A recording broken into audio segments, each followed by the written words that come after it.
Hey guys, welcome to Priceless B-Movies. You know, in prepping for this review, I was really trying to get a good David Warner impression going that I thought would be clever if I tried to open the review with that, and then I came to a really unsettling realization. And that's that it's really hard to do a good David Warner impression unless you're actually David Warner. Waxwork. Waxwork came out in the late 80s and it's directed by Anthony Hickox. If you don't know who that is, that's fine. I don't expect most people to. The only reason I know who he is because I spend a lot of my free time watching movies like Waxwork.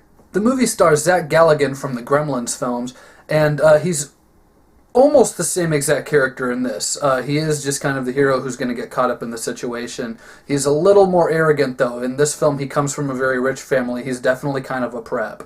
Well, Zach Galligan's character, Mark, is hanging out with some of his friends after school one day, and they've all been invited by David Warner's character, to a grand opening, kind of like a sneak preview of a wax museum that's going to open. Now, this kind of gets me because, I don't even think even in the 80s that was considered a popular or cool thing for high school teenagers to go do on a Friday night is go to a wax museum.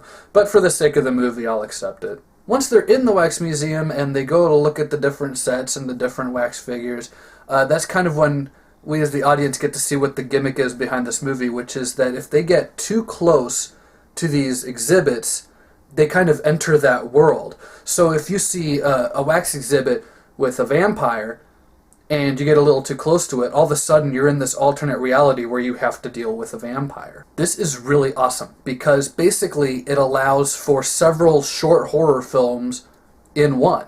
You get a werewolf short, you get a vampire short, you get a mummy short. The beauty of this movie is that it almost works as an anthology for the first half of it. Once Zach Galligan and his would-be girlfriend escape from the wax museum, which is about halfway through the film, they get him a little more information on David Warner's character and how he came about these exhibits and kind of what his whole deal is.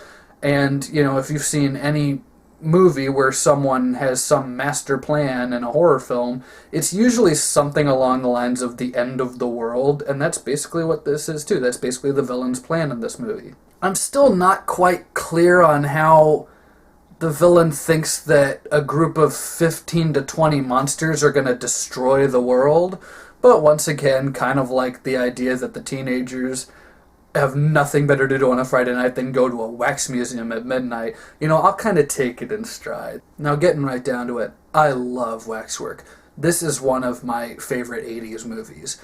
Unlike some of the other reviews I've done, unlike most of the reviews I've done, I think a good deal of people would actually know what Waxwork is. This is a movie that did get a pretty good theatrical release, did get pretty good reviews.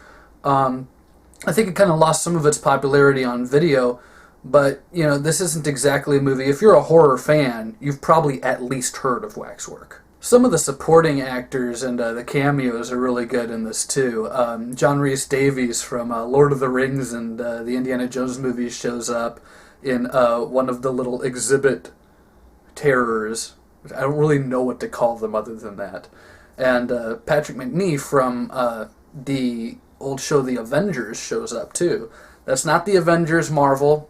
No, sorry, I know that's what all of you were thinking. The Avengers as in the old British spy show. Waxwork is a hell of a good time. It's also really got some of the best lines I've ever heard. I think one of my favorite lines in the movie is there's a scene near the end where David Warner is kind of going on his Bond villain speech and kind of intimidating Zach Galligan, and Zach Galligan goes, well, why do you want to destroy the world? And without even missing a beat, David Warner's character goes, someone has to.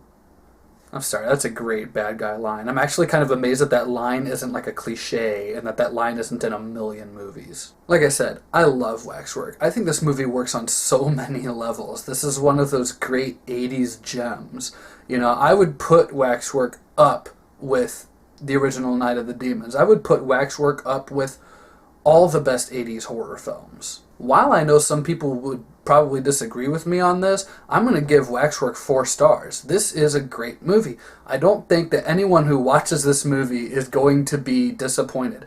I really don't think anyone's going to watch this movie and just be like, I hated that. That was a total piece of dog shit.